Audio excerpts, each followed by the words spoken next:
Welcome everyone to my review of IDW Sonic's Knuckles 30th Anniversary Special, which means once again we're heading into the classic era.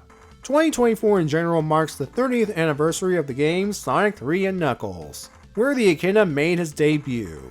And yes, it was meant to be one game. The big reason why, outside of technical limitations, the game was split into two parts and released separately throughout the year was because of a promotional deal with a certain fast food franchise. I'm not joking. There are videos out there that cover more about the game's development history. Today we're focusing on the character introduced in the game. Poor Knuckles has had his year hijacked by a certain ultimate life form. In addition, Knuckles had to share his 30th anniversary year with Fang the Hunter, who had an entire miniseries made celebrating not only his anniversary, but his return to the games thanks to Sonic Superstars. But we're going to fix things right now for Knuckles' sake. And if you're wondering, as of this video's release, I have not watched the Knuckles Paramount show, and don't plan to anytime soon. This video is all about classic Knuckles. If the other members of Team Sonic, and a couple of notable villains, got anniversary stories centered around them, I believe it is Knuckles' turn to shine. Now before we get started, I'm letting you know that spoilers will be on high alert, because not only will I mention things from previous classic era stories, as well as some stories set in the modern era, this story is set after the events of the aforementioned Sonic Superstars. You'll see why soon. Let's do this! The story begins with a familiar sight. Knuckles guarding the Master Emerald. He does some self-reflection on how great he is at his job by keeping intruders off his island, and he lists some pretty familiar suspects. Knuckles spots a familiar-looking island down below, the North Star Islands to be precise. This is why I cranked spoilers up to high alert, as Knuckles briefly reminisces on how he and the rest of Team Sonic stopped Eggman's ambitions down there and helped out the local Guardian Trip. Though he does note that her status as a Guardian is iffy, and he could give her some pointers. And that's exactly what he plans to do. In his mindset, it's not a coincidence that Angel Island is passing by North Star. He glides down and manages to find Trip as she's playing with some of her animal friends. While frightened by his arrival at first, Trip quickly recognizes Knuckles as one of Amy's friends. A reminder of how the pink hedgehog helped Trip in her time of need, and help her to come out of her shell, so to speak. Knuckles boldly states that he's here to help a fellow Guardian toughen up, so she can deal with some real tough threats in the future. He also goes on to state that it's also a burden to carry on the legacy of a civilization long gone, believing that, like him, she's the last of her kind. That's when Trip drops this bombshell. She's not. In fact, she takes Knuckles to her village, which is filled with a bunch of sungazers alive and well. The reason Team Sonic, and we the audience, never saw them in Sonic Superstars is because Trip was able to tell her people to hide when Eggman and Fang came around. She couldn't join them because the villains already bullied her into their service. She wonders if Eggman ever bullied Knuckles into working for him. Well, Trip, in Knuckles' case, he was tricked into working for Eggman, twice at this point, and will be tricked at least one more time in the future. Trip's grandpa, who looks like the Sungazer version of Pachacamac, shows up to scold her for slacking off on her training and to wear her ceremonial armor, even though Trip's not a fan of said armor. No wonder she ditched most of it when she switched sides in the game. Knuckles being pulled into the conversation leads to Gramps learning that Knuckles himself is a Guardian, and he's here to help Trip toughen up a bit. Surprisingly, Gramps allows the two of them to do so, probably thinking a different perspective can help Trip. Knuckles' first lesson for Trip is to properly patrol the island, quickly and efficiently. He believes navigating the place should be a no-brainer if one utilizes their abilities well against the terrain.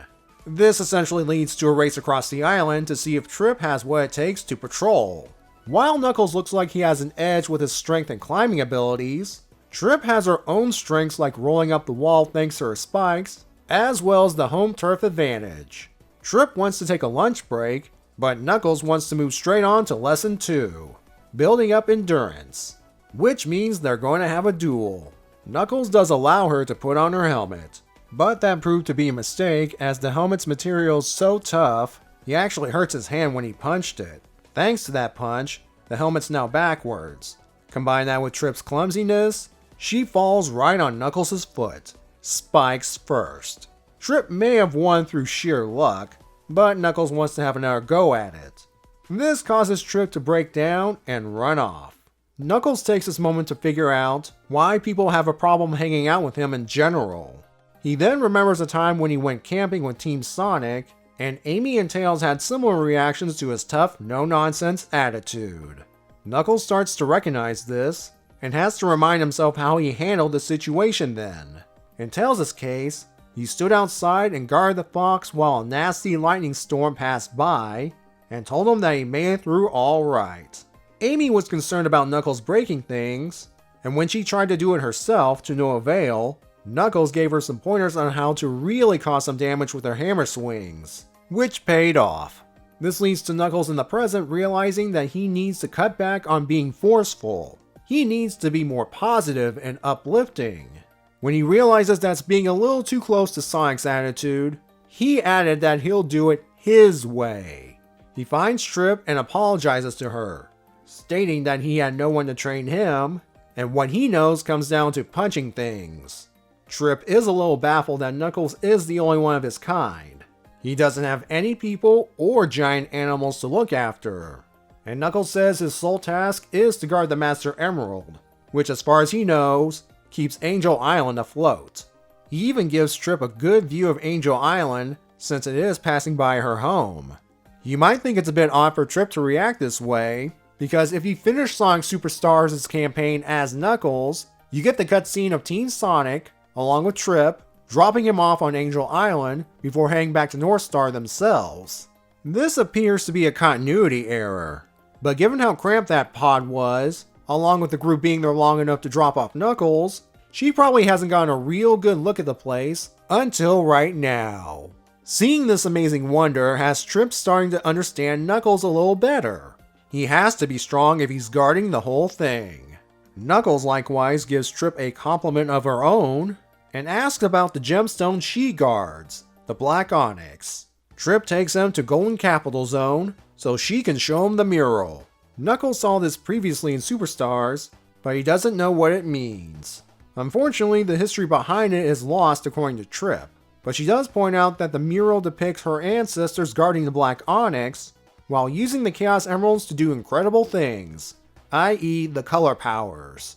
It's also revealed that Trip's using the same armor they wore back then. Trip begins to doubt herself again. She's not sure if she'll measure up to her ancestors. Knuckles tells her that her ancestors also probably started sloppy at first, before they got better. Trip likewise has what it takes to be a great guardian in time.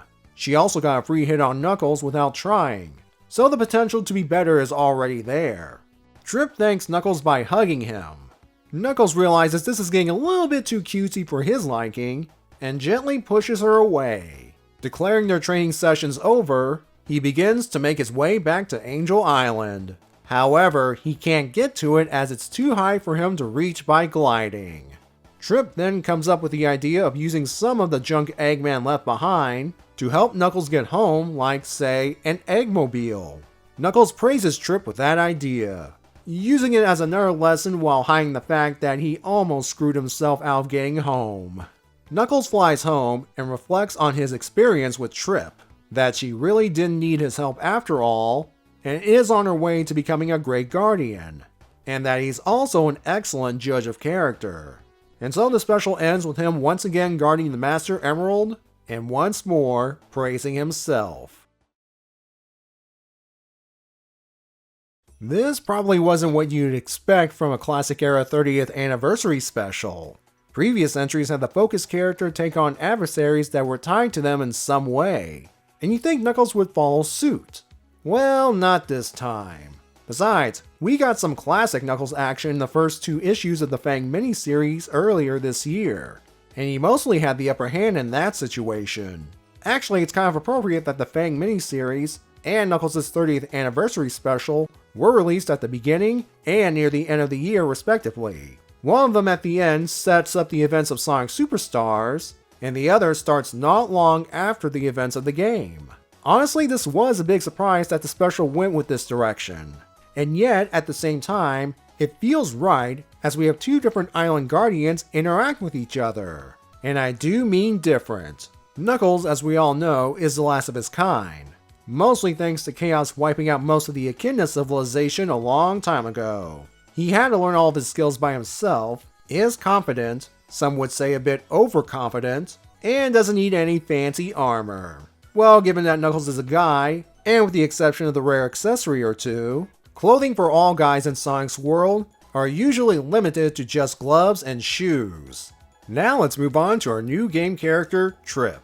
First of all, her civilization is not only intact, it's thriving, and we do get an explanation as to why they weren't in the game.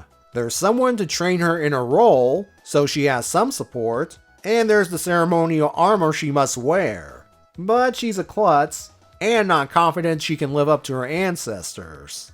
That being said, there are similarities between the Guardians. For one, both of them watch over islands with massive gemstones that contain a dangerous force.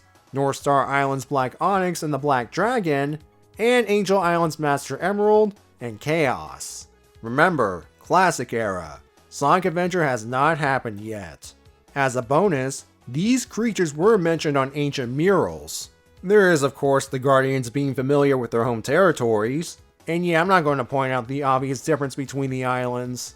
Another major similarity between these two, despite the different recruitment methods, both ended up in Eggman's services, and switched sides at a key moment. And from a meta perspective, both Knuckles and Trip had their own solo campaigns in their debut games, which are set after the events of the main stories, complete with refighting stage bosses piloted by Egg Robos, and they fight a final boss that is not Eggman. If there is conflict in the special, chances are it stems from Knuckles' own pride and arrogance. He tries to impose his guardian methods on Trip in an attempt to toughen her up, but he gets frustrated when she doesn't do things his way. He's so rigid that he doesn't consider that not everyone is on the same wavelength as him. Plus, I think his pride was wounded when Trip did the task he asked her to do her way, and succeeding. Thankfully, Knuckles realizes his mistake and was able to apologize and praise Trip, and admits to her that he's still learning himself. Good thing, because from Trip's point of view, it looks like she was being bullied. Not as bad as Eggman and Fang, but it's still there. Luckily, Knuckles is much nicer than those two. Comparatively, that is. Well, it seems Knuckles needs to keep learning to be considerate of others, as he pretty much pulled the same stunt on Amy and Tails in the past. Now, to his credit, he did use those moments to help him figure out his situation with Trip. And Knuckles was right. Trip is a great guardian already. She managed to get her people to safety while Eggman set up shop on the island, defeated Fang and his robot not once, but twice, sealed the Black Dragon in the Black Onyx with Supersonic's help, and Trip's own super form is a Golden Dragon. And she still has room to be better, despite her clumsiness. Hey, that clumsiness can be a strength sometimes. Going back to Knuckles, since it is his special after all, I like to compare how he acts here to, say, his portrayal in the 2024 annual. Classic Knuckles is very arrogant, and for good reason. He's very good at his job. Even with the occasional setback, he does keep the Master Emerald and the island safe. Modern Knuckles in the 2024 annual is more humble, thinking more about his friends and the emptiness he feels without them and the Master Emerald. We know that Knuckles would go through the events of the main games between his 30th anniversary special and the 2024 annual, including the shattering of the Master Emerald twice and the Sonic Forces War, just to name a few. Plus, there's what he went through in the IDW series thus far. These kind of things can change a loner like Knuckles, as he has to interact with the outside world more. One thing that will always be constant with both versions of Knuckles is that he can't seem to keep Sonic and his positive attitude out of his mind. As always with these comics, and these specials in general, there are callbacks to previous games and classic era comic events. I believe I don't need to explain the ones I'm showing here.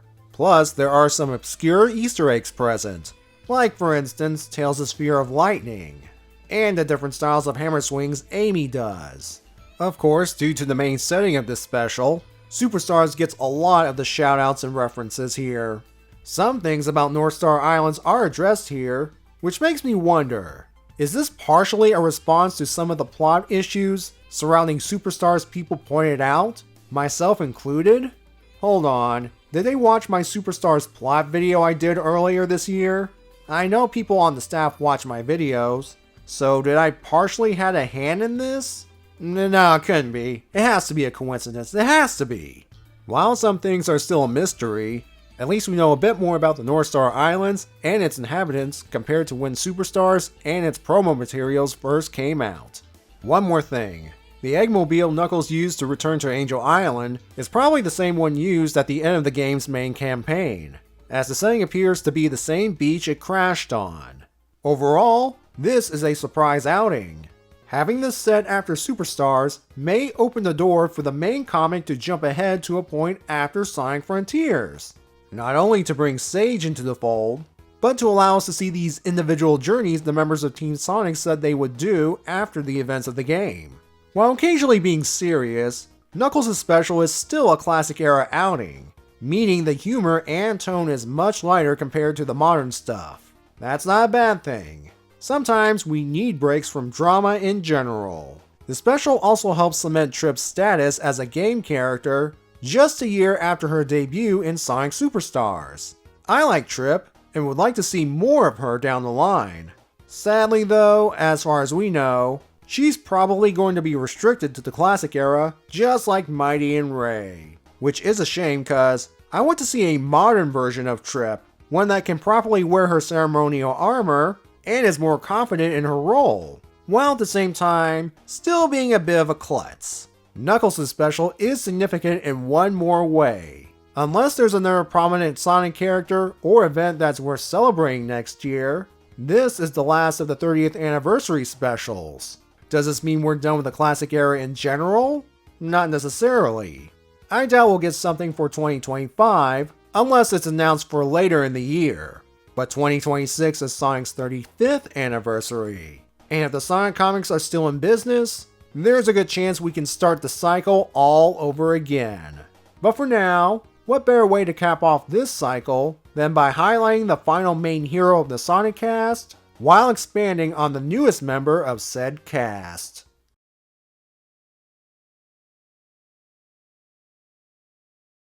So according to this story, Knuckles set Amy on the path to becoming the hammer-wielding powerhouse she is now. I wonder if he's scared and or proud that he unleashed this terror upon the world.